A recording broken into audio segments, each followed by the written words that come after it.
పవన్ కళ్యాణ్ గారు 2029లో సీఎంగా చూస్తామని. ఖచ్చితంగా 2029లో పవన్ కళ్యాణ్ గారు సీఎం అవుతారు. అంటే ఏ రకంగా చెప్తున్నారు? ఇప్పుడు వరకు పవన్ కళ్యాణ్ గారు ఆ, జనసేన పార్టీ, అలాగే తెలుగుదేశం పార్టీ, బీజేపీ పార్టీ మూడు కలిపి కూటమిగా ఏర్పడి ఆ, ఘన విజయం సాధించి వేళ పవన్ కళ్యాణ్ గారి చరిస్మా మీదే ఈ విజయం సాధించడం జరిగిందని చెప్పి అందరూ అనుకుంటున్నారు. అలాగే పవన్ కళ్యాణ్ గారు జనసేన పార్టీ కూడా బలోపేతం అవుతుంది. ఆ రకంగానే వచ్చే ఎన్నికలలో మూడు పార్టీలు కలుపు పోటీ చేసినా సరే 2.5 సంవత్సరాలు పవన్ కళ్యాణ్ గారికి సీఎం పదవి వచ్చే అవకాశం కనపడుతుంది. కాబట్టి ఆ రకంగా నేను అనుకుంటున్నా ఖచ్చితంగా పవన్ కళ్యాణ్ గారు సీఎం అయితేనే 2029లో కూటమి గెలిచే అవకాశం ఉంది, లేకపోతే గెలిచే అవకాశం లేదు. మళ్ళీ జగన్మోహన్ రెడ్డి వస్తాడు.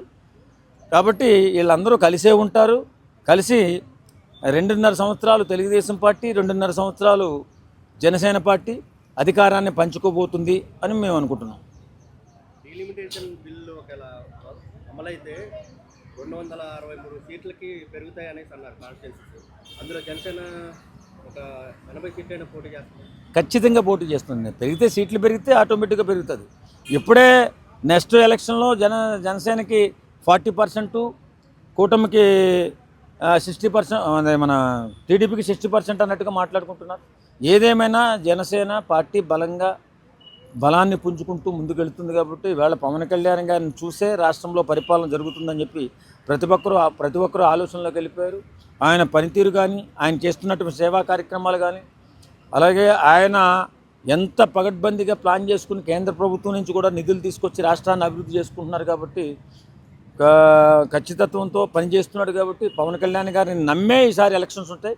పవన్ కళ్యాణ్ గారు ఈసారి గెలిచి 2.5 సంవత్సరాలు సీఎంగా ఉంటాడు. లేని పక్షంలో, ఆయనకి అవకాశం లేని పక్షంలో విడిగానే పోటీ చేస్తారు. విడిగా పోటీ చేసినా ఇప్పుడున్న సీట్లలో 40 నుంచి 60 సీట్లు గెలిచే అవకాశం కనపడుతుంది అన్నారు.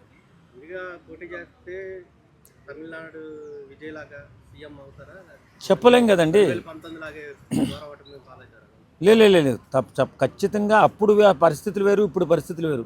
అప్పుడు ఏంటంటే డబ్బు లేని రాజకీయం చేయాలి అనే ఆలోచనలో వెళ్ళిపోయి ఎక్కడో కూడా ప్రచారానికి కూడా డబ్బులు ఖర్చు పెట్టుకుని ఉన్నారు. ఇప్పుడు అలా కాదు కదా, అందరూ కూడా సమాయత్తమయ్యారు. జనసేన కార్యకర్తలు కూడా ఎవరి డబ్బులు వాళ్ళు ఖర్చు పెట్టి ఎట్టి పరిస్థితుల్లో ఎలక్షన్లో గెలవాలనే ఆలోచనలోకి వెళ్ళారు. కాబట్టి ఈవేళ 2029 ఖచ్చితంగా డబ్బులు సొంతంగా కార్యకర్తలే ఖర్చు పెట్టి గెలిపించే బాధ్యత తీసుకుంటారు. ఈసారి పవన్ కళ్యాణ్ గారు సీఎం కాబోతున్నారు. ఇది రాసి పెట్టుకోండి. ఎప్పుడు 100% కాపు ఓటర్లు జనసేనకే ఉంటారండి. ఎందుకంటే కాపులకి మోసం చేసింది, కాపుల్ని అన్యాయం చేసింది అప్పుడు కాసు బ్రహ్మానందరెడ్డి రిజర్వేషన్ తీసేస్తే, అలాగే రాజశేఖర రెడ్డి వచ్చిన తర్వాత రాజశేఖర రెడ్డి రిజర్వేషన్ ఇస్తానని మోసం చేశాడు.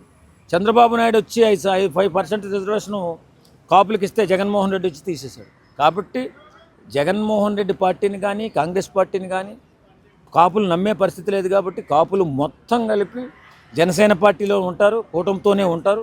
ఖచ్చితంగా విజయం సాధిస్తారు. పవన్ కళ్యాణ్ 2029 సీఎంగా మనం చూడబోతున్నాం. సమస్య లేదండి. ఆయనకి పరిపాలన అవగాహన లేదు. ఆయన ఎలాంటి సలహాలు వింటున్నాడో. నిన్న ఒక పర్యటన చూడండి. 16 నెలలు జైల్లో ఉన్నటువంటి వ్యక్తి జైన్ మాన్యువల్ తెలీదా? 5 దాటితే ములాఖత్ ఎవరన్న సంగతి తెలుసు కదా. ములాఖత్కి వెళ్ళి పర్యటన చేయడం ఏంటండి దరిద్రం కాకపోతే? ఇలాంటి దరిద్రాలన్నీ మీదేసుకుని ఆయనే ఆయన జీవితాన్ని నాశనం చేసుకుంటున్నాడు జగన్మోహన్ రెడ్డి గారు. కాబట్టి ఆ వ్యక్తి పరిపాలన అవగాహన లేని వ్యక్తి. కాబట్టి ఆయన్ని గెలిపించే సమస్య లేదు. ఫ్యూచర్లో భారతదేశంలోనే అత్యధిక చరిష్మా ఉన్న వ్యక్తిగా పవన్ కళ్యాణ్ గారు నిలబడుతున్నారు. ఫస్ట్ సీఎంగా, ఆంధ్రప్రదేశ్ సీఎంగా ఆయన 2029లో ప్రమాణ స్వీకారం చేయబోతున్నారు.